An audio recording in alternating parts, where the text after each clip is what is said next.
Beloved, have you ever looked at your life and wondered, Lord, am I too far behind? Maybe you've made mistakes you wish you could undo. Maybe you've lost time.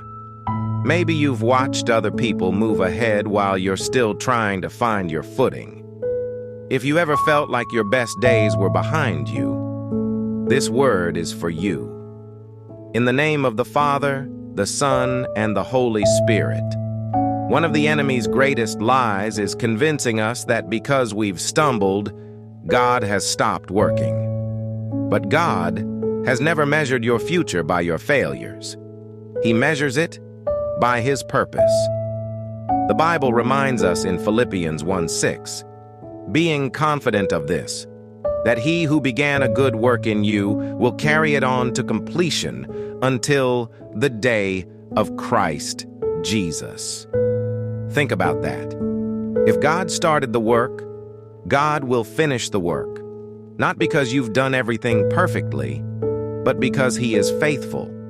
Sometimes we become so focused on where we are that we forget how far God has already brought us. The fact that you're still praying, still believing, still seeking Him is evidence that He is still working.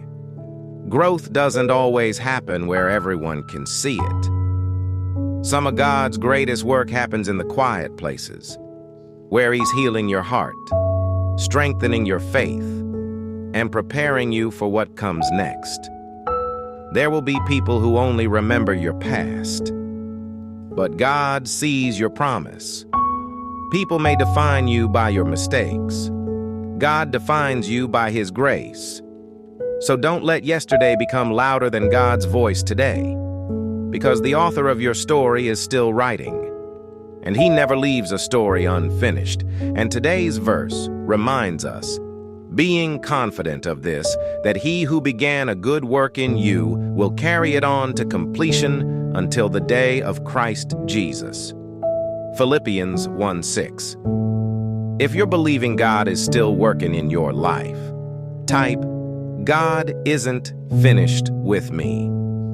If you're trusting Him with a new beginning, place a heart or your name in the comments so we can pray with you. And share this message with someone who needs hope today. Beloved, your story is still being written. The same God who brought you this far will faithfully lead you the rest of the way. Join us again tomorrow, beloved. You are never forgotten, never forsaken, and forever loved. In the name of the Father, the Son, and the Holy Spirit. Amen.